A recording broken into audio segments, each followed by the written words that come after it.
growth mindset, have you ever noticed how some people just seem to skate right through their academic career while others seem to struggle endlessly? For some of us, academics just don't seem to come as easily as it does to others. Or does it? Is it possible that intelligence is not necessarily left to the gene pool and there is something you can do about it? The area of intelligence is measured in several ways, by the academic tests you take, by the grades you receive, and sometimes by a standardized test or an intelligence quotient test. As many people grew up, they adopted the beliefs of the adults around them, believing such things as he is not as smart as his older brother, or she is not as academically inclined, but has musical talent.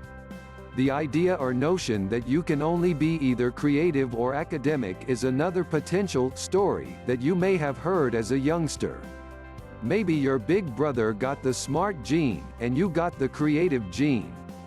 Decades ago, that explanation would suffice. Today, however, we know more and we know better. In the world of personal development, it is known that your thoughts create your reality. When it comes to success in all areas of your life, there is a new knowledge. That knowledge is that mindset matters. If you can create a reality based on your thoughts, then you can create a life that is successful in all compartments of your life, from intelligence to creativity, based on the work you do with your mindset. When it comes to mindsets, there are two kinds, a fixed mindset and a growth mindset. Changing your mind may be viewed as a negative, however, such is not the case. Changing your mind does not mean you cannot make up your mind, you are indecisive, you are out of integrity and don't do what you say you will, you are flighty, you are unintelligent. Changing your mind, if you will, can assist you in creating a new life. You can change your mind in a positive way. What does changing your mind mean? In the world of intelligence, learning, and academics, it means to have a new understanding. That understanding highlights an important psychological factor. When you take on something new, your brain records this new learning endeavor came about because you have expanded yourself, worked hard and learned something new. There is now a new connection for your brain to recall, which, over time, can actually make you smarter. You have exercised your brain away from the thought that intelligence is static and that it is a growth process. The more you learn, the more you exercise your brain, the more you grow, therefore, the more you are capable of learning. In the world of the everyday, have you ever noticed how one negative thing in your early morning routine, such as losing your car keys or spilling your coffee, has the power to set the tone of the entire rest of your day? Does your day continue to spiral downward into a negative cyclone of mishaps and misfortunes the more you focus on that one thing which started your day off poorly? The next time that happens, take a moment to change your mind. It takes a challenge and plenty of practice, but it is so worth every minute of effort. Exercise your brain. Just like anything else, practice makes perfection. Take a moment to recognize that you are not the only one that things like this happen to. Hundreds of thousands of people around the globe have lost their car keys and spilled their coffee. They just don't let it ruin the rest of their day. Moreover, they don't let it rule the rest of their day. Change your mind. Maybe you needed to run late this particular day because you were going to meet your next big client or the love of your life on the train that day. Perhaps you needed to avoid a big accident. Change your mind and change your life. The same goes for learning new things.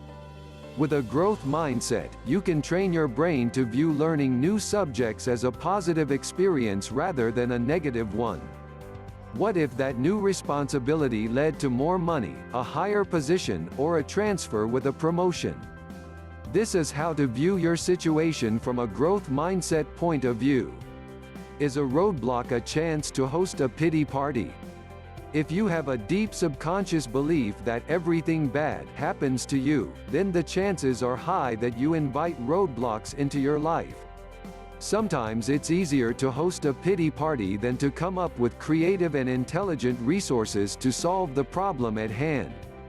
What would happen if you viewed a roadblock as an opportunity to use your creativity, go around it or under it? In a growth mindset, this is what you would take on, viewing a roadblock as a way to stretch, grow, and improve rather than something to feel sorry for yourself about and an excuse to quit. Do you use procrastination as a way to avoid perfectionism? Does the thought of not being good enough haunt you, so you procrastinate? What would happen if you were to approach a project or a challenge as an opportunity to expand your horizons or to recreate yourself as a master at the task at hand? A growth mindset will offer you the opportunity to change your perception, face the task head-on, and take it on with all the vim and vigor you could ever desire. When someone else experiences success, do you feel less than?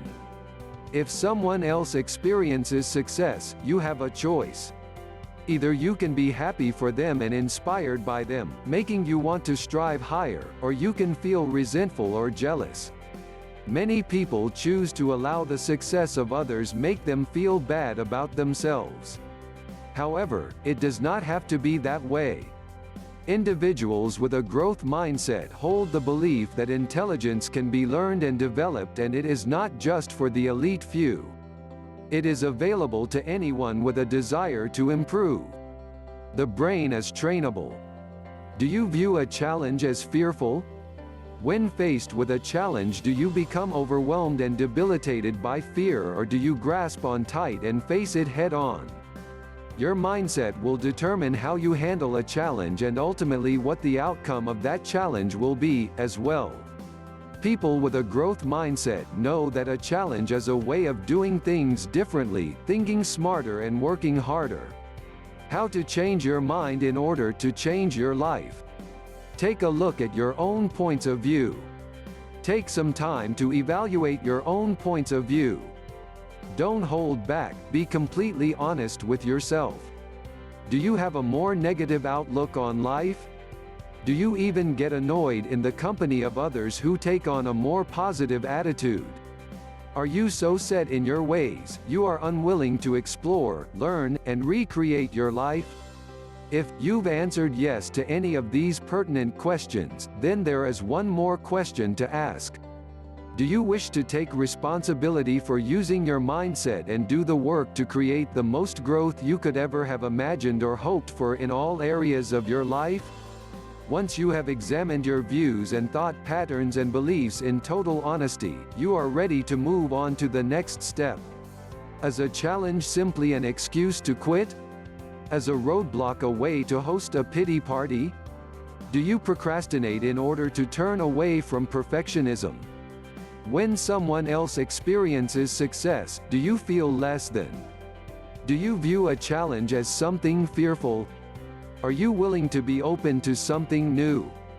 What if you could take a good hard look at those questions and recreate them to show up as positives? Are you willing to be open to explore new possibilities? Transformation is yours if you are willing to do the work and walk the walk. With practice, any new way of being becomes a habit. It's your choice whether you want to have a habit of positive growth or negative decline. Let's look at how this could potentially work.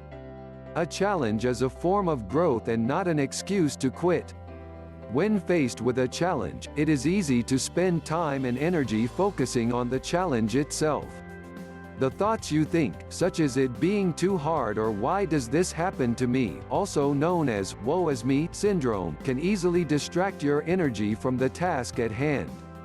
What would happen if you viewed your challenge as a way to grow and expand? Focus on the process and not on the praise.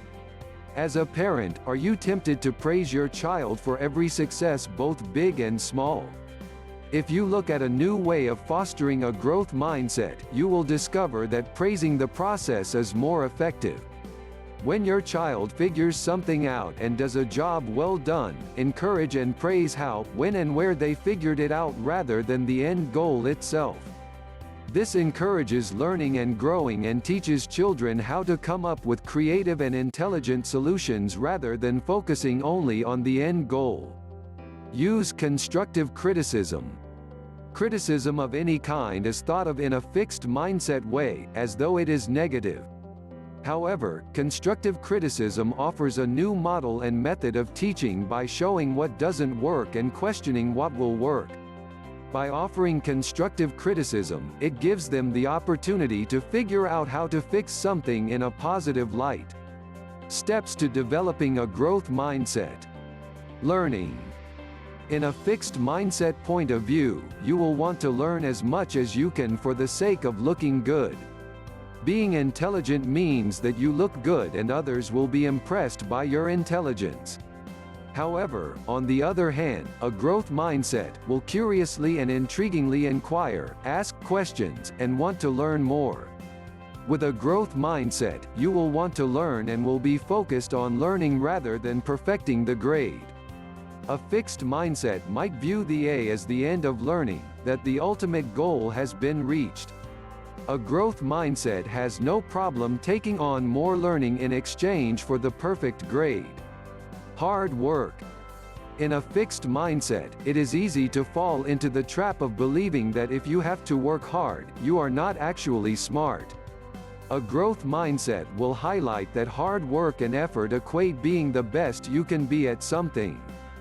A growth mindset will retrain your brain to connect to the thought process that hard work and lots of effort will equate to success. The harder the work you do, the more effort you put into something, the more success you'll attain. The ability to face setbacks. In a fixed mindset, you might view a setback as an easy way to make an excuse, run the other way, or blame someone or something else. In a growth mindset, you will view a setback as a way to work harder, to spend more time studying or to take on more organized skills and practices. For example, you may not be so inclined to procrastinate and cram if you get a poor grade rather than simply blaming it on not being as smart as everyone else or a good student.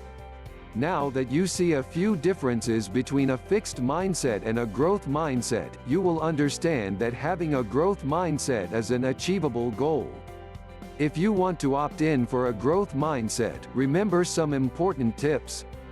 Work hard, remember to take on perseverance even in a struggle, take on tasks that are more difficult so that you can retrain your brain to succeed, keep your mind set on learning new things and continuing to do so in an effort to reset your brain, highlight what strategies for learning worked for you, be honest about what strategies for learning did not work for you. If you are an adult, that's great news. You can take on this advice and these practices and work hard to create a growth mindset. If you are a parent or a teacher, that's even better. You get the opportunity to help grow and shape a child's mind. What would your child's future look like if you encouraged them to work hard rather than using a label? What if working hard was rewarding and fun and your child wanted to do more and more over the course of her life? Think about the possibilities. Learning can be fun and rewarding. As an adult, your child can have a greater earning potential, a possibly better lifestyle, and also go on to teach their children the difference between a fixed mindset and a growth mindset. With a growth mindset, the possibilities are unlimited.